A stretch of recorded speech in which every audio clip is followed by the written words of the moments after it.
State of the Sun Devils with Jeremy Schnell, Jesse Morrison, and Damon Allred. An Arizona Sports Podcast. Hello and welcome into another edition of State of the Sun Devils alongside Damon Allred and Jesse Morrison. I'm Jeremy Schnell. A 24-16 loss for Arizona State to the hands of Houston. They're a good football team, guys, but I wouldn't say Houston won this game more than ASU seemingly lost this game. Houston had a ton of chances to go up and maybe be up by 40 points at one point, but ASU's defense kind of held firm at some points and kept them in this ball game. It was really the offense that struggled, and it was in the first half that they didn't score any points. Obviously, they had the chances for the 2 field goals. First one, bad snap. Second one, would have been nice to have those field goals there at the end, especially losing by 8 points. So you're only down by 3, and you don't have to go for a touch. I don't know. There are a bunch of different mathematical equations that I don't have the brain. Jeremy, the mathematician Schnell. I don't have the brain capacity to be doing that right now. Let's talk about the offense and where we saw this team struggle. Hold up. Yes. Can we just start with the general overall game? Yeah. Please? Yeah. Please. I just want to make some points, and some people are not going to like me for this. Okay. Oh, gosh. But right, here we go. goes. This season for Arizona State football, colossal disappointment So far. but it's still- going to be a colossal disappointment. They could still make the Big 12 Oh, championship. he's making a take. Okay, but this is what they're not eliminated. they're from not anything yet. officially eliminated, No. but they're eliminated. Come on, let's be real. Let's be real here. Sam Leavitt got hurt again. He does not protect himself good enough, and I don't believe that. he does not protect himself good enough. They don't. I mean, it's football. Yeah, but there's Slide. certain plays that you just shouldn't take when you're the last star player remaining on the team. You've got to protect yourself a little bit better than that. Hope he's okay, obviously, but yeah, Sam Leavitt, I would expect him probably. This is not reporting, but I would expect him to not play for next week. Jordan Tyson, who knows? The defense depleted as hell. So yeah, I mean this season, And you're gonna miss Ghost Rouser for the first half of next week too. Yep, which I think might be a positive at this point because This is terrible. he plays a lot of he just plays recklessly out there. So I think just overall this season for ASU is a wash. They don't have enough remaining talent. It's the health of this team. That's the big thing here. Is the health of this team is just they are absolutely crushed by injuries, and I just don't see how they can turn this around, and I don't see them getting the help that they need to. There are a lot of good teams in this Big 12. It was for Sam Leavitt to have to go out of this game in the first half specifically. It was mostly due to just the offensive line not being able to hold up. And then the second time he went out, I think it was in the fourth quarter, he was rolling out. It was so weird, not weird to see, but it goes back to the first half of the Texas game, guys, in the Peach Bowl, where we saw him running for his life a lot. It was snap, and he's immediately rolling out to his weak side, too. He has to throw across his body. It was really tough to watch today, and he's doing everything he can, but he's not 100% out there. We saw that. And it's tough for a player that wants to be out there, but Kenny's got to protect those players from themselves, specifically when the offensive line is so depleted. They're really missing Ben Coleman out there. They're really missing just a whole right side of an offensive line that, let's face it, they're not D1 college football players at this point on the right side of the offensive line. They did not get enough help in the transfer portal on that side of the ball. Or on the offensive line, and that contributes to Sam getting hurt because now he has to go and run for his life, and he's not good at sliding. So it's just there's too many issues with this team right now for them to do much more than contend for a solid bowl game. Damon, tackling specifically on quarterback runs was not good. Going back to the Utah game, that was a problem against Dampier. Last week, it was not a problem against Hammond. They were much better in the quarterback run. Some reason today, outside of the fourth quarter, there were still a few runs in the fourth quarter by the quarterback that went for some yardage, specifically a first down on that second to last drive. Why do you think this team struggles in that specific area? It's something that Keyshawn Elliott was even at a loss for, it felt like, in a post-game. This has been an area where they've had success. You've mentioned the games against Hammond. There have been other times last year where a lot of these same guys are having success against quarterbacks that can run, but, we saw it against Dampier. They weren't sound in their gaps, and tonight again, that first run by Connor Wigman where he breaks off for 50 yards, and it's just because there's a little crease in the offensive line, and he breaks through, and everyone else is already spoken for, doing other things, and there was just no one there to receive that run. And, there are things where you can kind of make up for that, but not when you're missing as many guys as you are, and as many guys on that defense are depleted. I mean, we talk about the three guys that were questionable that we thought were going to play that did end up playing. I don't think Crook or Rouser or Wilson were at 100%. They certainly weren't playing like it. And, like we mentioned with Rouser, it was just a very reckless game that felt like it was last year's Miles Rouser, where, there's that forced fumble at the goal line that ASU gets that is just negated because Rouser has not one, but 2 penalties on the play.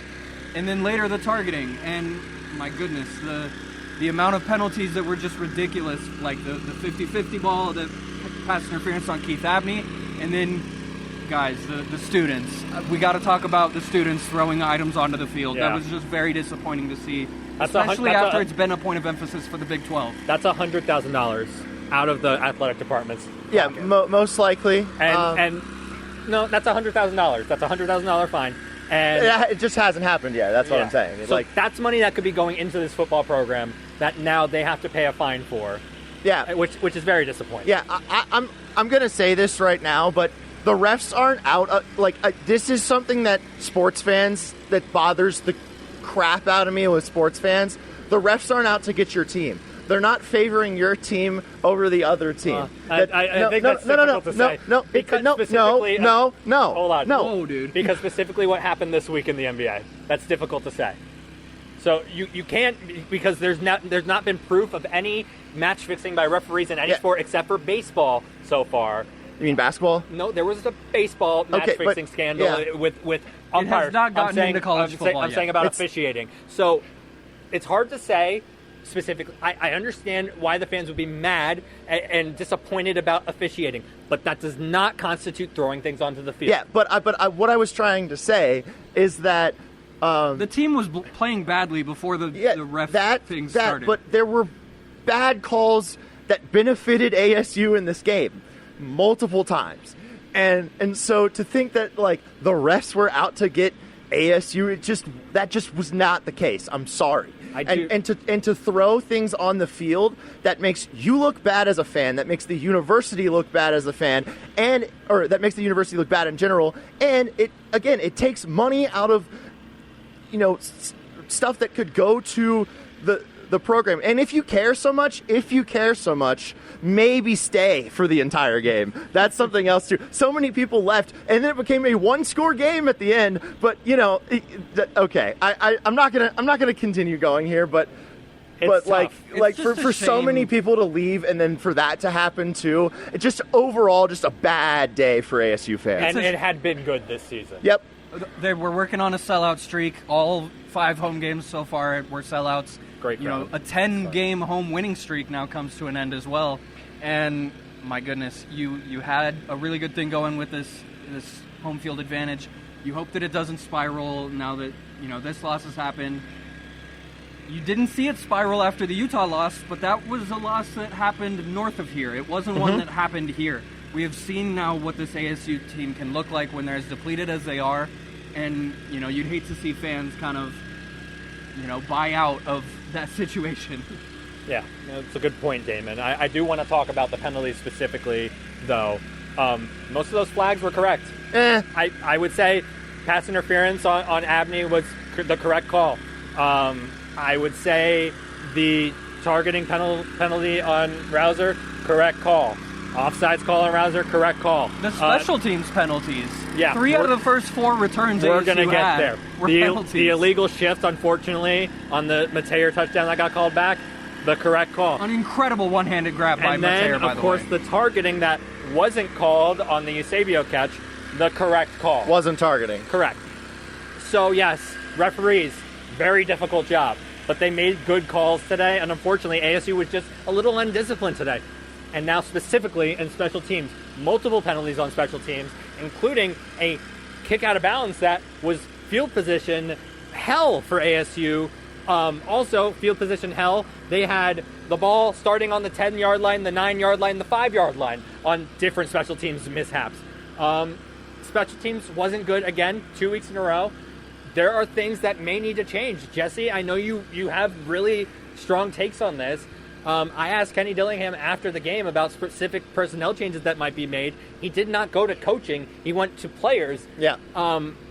This could be a coaching thing, and I mean I believe that it is. I think it's a coaching thing too, because they talked about how they had meetings about this this past week, and I thought it was probably going to be fixed, but we've seen over and over and over again bad special teams by ASU. Even Jesus Gomez today missed a kick, like a 42-yarder that I was like, man, he usually makes that. What's going on? He's missed a few kicks recently, and also it's like missed a 31. Yeah, but that wasn't his fault. Again, bad it was snap. a fine hold. Bad snap. Bad high snap, and he had to get it down quickly, and just the process wasn't great there. Mm-hmm. Charlie Regal is a personal, close friend of Kenny Dillingham. great Gave him asset. his first coaching job. And a great asset to the university. So obviously this would be really tough for Kenny to make this decision, but I don't think you have to just get rid of him. I think what you do is you transition him into a different role, because when I talk to other members of the media, they tell me that might have a little bit more knowledge than me on inside the program stuff. They talk to me about how valuable he is to Arizona, and he's got great Arizona recruiting. Arizona recruiting is what I meant. So he's Arizona. He knows the landscape. I think he can be a great advisor or assistant head coach, but just it's not working on the special team side of things, and that's okay. You don't have to fire him; just move him to a different role that's better suited to him. And I think they've got to do something, because it's really bad. I tweeted this during the game. It's amazing how good they've been in the past couple of years with just how bad their special teams have been, and the punting too. The punting's just been very bad. Guys, I don't know if you heard this up in the press box, but after a good punt by Kenyon Ford today, there was a sarcastic clap from the fan base. Is that the one from the end zone? Yeah. Yeah. The fans are just used to this at this point. Yeah. And it's not okay. It lost them. It was part of the reason that they lost the game this week. Could have lost them the game last week. Should have lost them the game last week. But Tyson and Leavitt said no. And, I mean, guys, it's something that, they're going to have to address. And it needs to happen now before that spiral happens, because not only do they have to go on the road next week, they have to go to Ames, Iowa, against a team that is looking for revenge after losing by a lot in the Big 12 championship. Yeah, and this is probably their Super Bowl for Iowa State this year. They're kind of in the same boat as ASU, where they don't really have a chance to. Actually, they don't have a chance at all now. I believe they now have 3 losses in conference. So this is kind of their game upcoming. So, yeah, it's a big one for ASU this next week. Have we gotten to the Sam Leavitt and Jordan Tyson updates that we got post-game? They're just going to reevaluate Tyson on Monday, they said. He looked good out there, specifically in pregame, was tossing darts to Zachariah Sample. He might be playing Zachariah Sample, can we get him some more reps? Yeah. Please. I was so upset that he went to high point that football on the deep ball, and he couldn't come down with it. It was a good play by the defender. Just got taken out. Yeah, but he looks good out there, man. And he got a return negated because of one of the penalties as well. Love him. Good player. Tyson Leavitt update. We don't know what to expect. Jesse is not reporting, but expecting that Leavitt will be out next week. No, I think you might be looking at if Leavitt is out next week, they lose. I mean, I don't think he's ready for the league. So, is it time to just shut him down for the rest of the year at that point? It's a good question. I think that's something you could do. Jordan as well. I mean, he is ready for the league, and it's maybe one of those situations where, hey, shut him down because he's getting ready for the league too. So I don't know how many times you've talked to those two guys, but good luck getting them to shut down their seasons. I understand that, but like at some point you've got to put your own future ahead of the future of getting to the Sun Bowl. Guys, we've gone way too long on this. Can we talk about Malik McClain a little bit? Yeah, great day for Malik. Yeah, 7 catches. Malik McClain has had some. The point I want to make about Malik McClain is that Kenny Dillingham is right when he says post game that is what we saw all spring and fall camp. Finally showed up. Me and you texted about that. Yep. He shows it in practice. It hasn't translated into Saturdays, but this Saturday it did, and that's a positive to take out of today, and the fight back that they showed in that fourth quarter. Yeah, and I mean Malik just looked awesome today. It felt like he was always open. It was great. It was great to see. And he was catching contested catches. Yep. Deep catches, slant patterns, all of the above. Yeah. So good for Malik. I hope that gets his confidence up, and he plays well again next week. That's going to do it for this edition of State of the Sun Devils. Thank you so much for listening and watching. You can find us on all forms of social media at AZ Sports Devils. Damon wrote some articles during, before, after the game, and he's going to write them all throughout the week next week. So please check those out on ArizonaSports.com and the Arizona Sports app. For Jesse Morrison and Damon Allred, I'm Jeremy Schnell. We'll talk to you soon.